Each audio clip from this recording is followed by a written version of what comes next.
Warahmatullahi wabarakatuh. Di sini kami dari kelompok 3 akan mempresentasikan gaya desain bangunan arsitektur yang ada di sekitar Kota Malang. Oke, jadi yang pertama itu ada stasiun Kota Baru. Ya, tahu stasiun yang Malang ini kan sekarang punya 3 stasiun, yaitu stasiun Kota Lama, stasiun Kota Baru, dan satu lagi stasiun yang benar-benar baru gitu.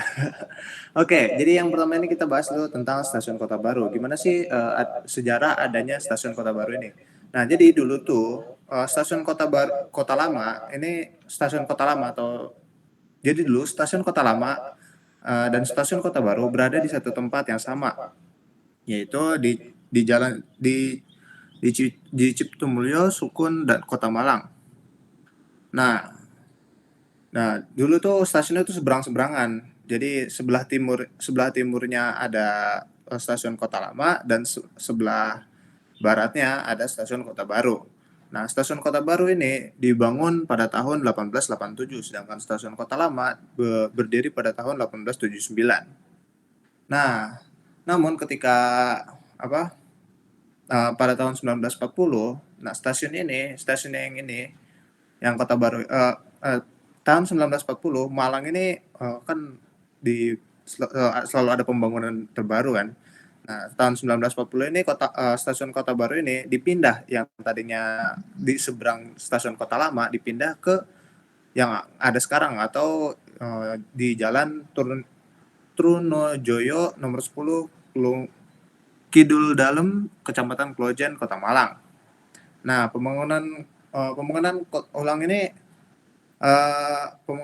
ini direncanakan oleh Insinyur Herman Thomas Karsten dengan gaya kolonial modern alias Nieuwe Bouwen, dengan ciri bangunan yang memiliki atap putih, volume bangunan kubus, atap datar, dan gavel horizontal. Jadi dulunya ada di seberangnya stasiun Kota Lama, sekarang dipindah ke tempat yang sekarang ini.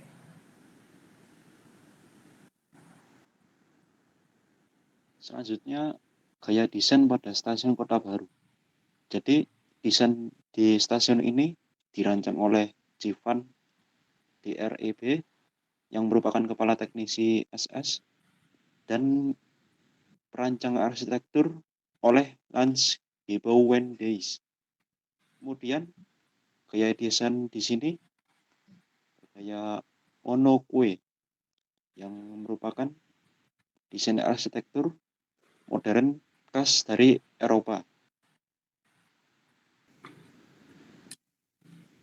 Selanjutnya adalah sejarah dari Masjid Agung Jami, alun-alun Kota Malang. Gedung ini pertama kali dibangun pada tahun 1936 oleh tokoh masyarakat setempat yang bernama Haji Agus Salim. Pada awalnya, bangunan ini difungsikan sebagai gudang bagi para pedagang di sekitar alun-alun Kota Malang. Kemudian pada tahun 1940, bangunan ini diperluas lagi dengan ditambahkannya sebuah menara setinggi 20 meter. Kemudian 1950, bangunan ini kembali diperluas dan ditambahkan beberapa ruang lagi di sampingnya. Pembangunan besar-besaran pada bangunan ini terjadi pada tahun 1986. Selain sebagai tempat beribadah, bangunan ini juga sering dijadikan sebagai tempat untuk mengadakan acara seperti pengajian, pernikahan, dan juga acara budaya lain. Baik, selanjutnya ada gaya desain dari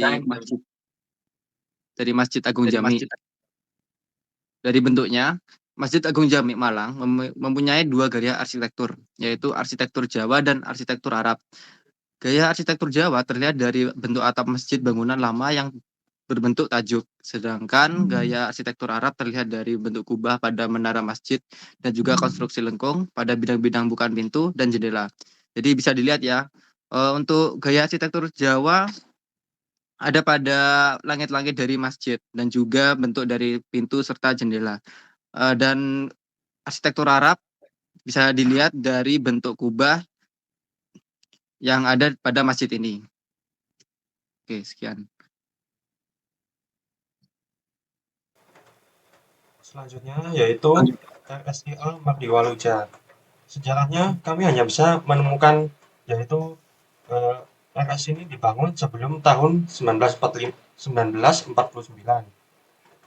Kami kesusahan untuk menemukan tahun tepatnya rumah sakit ini berdiri, tapi menurut kesimpulan yang kami dapatkan yaitu terdapat cabang kedua dari rumah sakit Mardiwaluja ini yang berada di Rampal yang dibangun pada tahun 1949. Jadi bisa dipastikan bahwa RSIA Mardiwaluja yang berada di Kauman ini berdiri sejauh sebelum tahun 1949. Kemudian gaya desain yang digunakan yaitu Indis Empire Style yang berkembang pada pertengahan abad 18 hingga 19. Gaya arsitektur ini dimulai pada daerah pinggiran kota Batavia. Munculnya gaya tersebut akibat dari suatu kebudayaan di Belanda yang bercampur dengan kebudayaan Indonesia dan sedikit kebudayaan Cina. Di sini mungkin yang paling terlihat cirinya adalah bentuk bangunan yang simetris, kemudian juga bagian atas atau gavelnya yang berbentuk segitiga. Sekian presentasi singkat dari kami kelompok 3. Apabila ada kurang lebihnya kami mohon maaf. Sekian. Wassalamualaikum warahmatullahi wabarakatuh.